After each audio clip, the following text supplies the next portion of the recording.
We start off with a revelation in regard to the Georgia special grand jury investigation into Trump's attempts to overturn the 2020 election in the state of Georgia.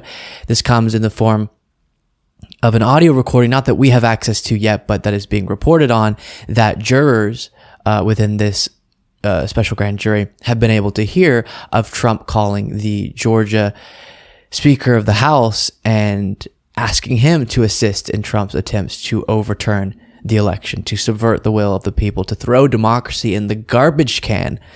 And jurors have now been able to hear that, and that is being added into the picture that's now becoming pretty clear of this pretty wild moment in American history, and one that hopefully Trump will be held accountable for. But before we dive into this new revelation, you might remember the other audio recording we had of a phone call where Trump is pressuring Brad Raffensperger, the Secretary of State, to overturn the election results and find him 11,780 votes. Remember this?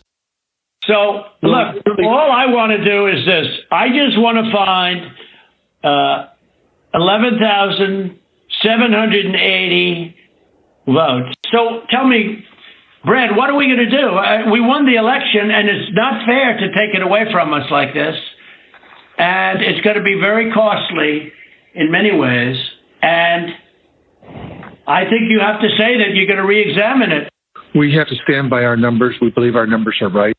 So apparently it wasn't just that phone call that was recorded of Trump trying to get Brad Raffensperger on board with his wild conspiracy theories, but also the phone call between Trump and the Speaker of the House at the time. He has now passed away, David Ralston of the Georgia State House.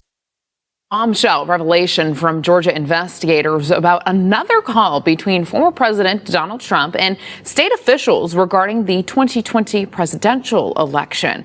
Now, according to the Atlanta Journal-Constitution, Trump pushed the House Speaker for a special session to overturn President Joe Biden's victory in the state.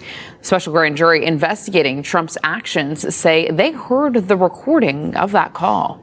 And then she mentioned the Atlanta Journal-Constitution piece that reported on this. Here is that jurors confirmed that they heard audio from a recorded phone conversation between Trump and the late Georgia House Speaker David Ralston. Ralston had previously told a North Georgia media outlet that he was contacted by Trump and his personal lawyer, Rudy Giuliani, in December 2020, but the existence of a tape had not been previously known. Jurors said that during the conversation, the president asked Ralston to convene a special session of the legislature to overturn Democrat Joe Biden's narrow victory in Georgia. The speaker, quote, basically cut the president off, one juror recalled. He said, "I will do everything in my power that I think is appropriate." He just basically took the wind out of the sails. "Well, thank you," is all the president could say. Ralston, who died in November, and other legislative leaders did not call a special session. So they didn't end up doing what Trump wanted them to do. So you have all these different efforts on the part of Trump and his allies. You have the fake elector scheme, attempting to pretend other electors are the actual ones that should be counted on the day that the election's certified. And VP at the time, Mike Pence, should just say, either we have to reject the results because they're conflicting, or these seem to be the real electors, and thus Trump actually won. And that was going on federally. Then in the state of Georgia, Trump's calling people and his allies, trying to get them to, in the case of Brad Raffensperger, find 11,780 votes, whatever that means, just proclaim Trump the winner. Or in the case of the late Speaker of the House, of the Georgia State House, get him to convene a special session and overturn the election results in Georgia. And this is giving us, as it has become more and more clear now over the last years, a picture of what was going on and how dangerous of a moment we were in, and the coup attempt that was going on with Trump and his allies.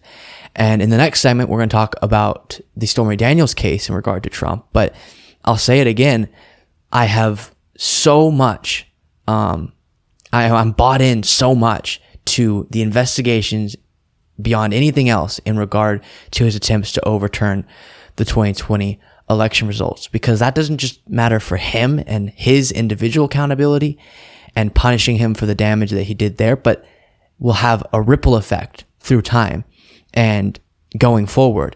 And the precedent must be set that you can't just attempt to keep yourself president despite losing an election. You can't attempt to pressure election officials to overturn their election and just proclaim you the winner.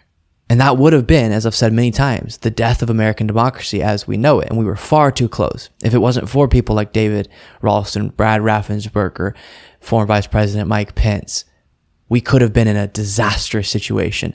And we were in a disastrous situation already, but we would have been in an even more disastrous situation, and one that wouldn't have been able to be recovered from. And so Trump must be held accountable for that.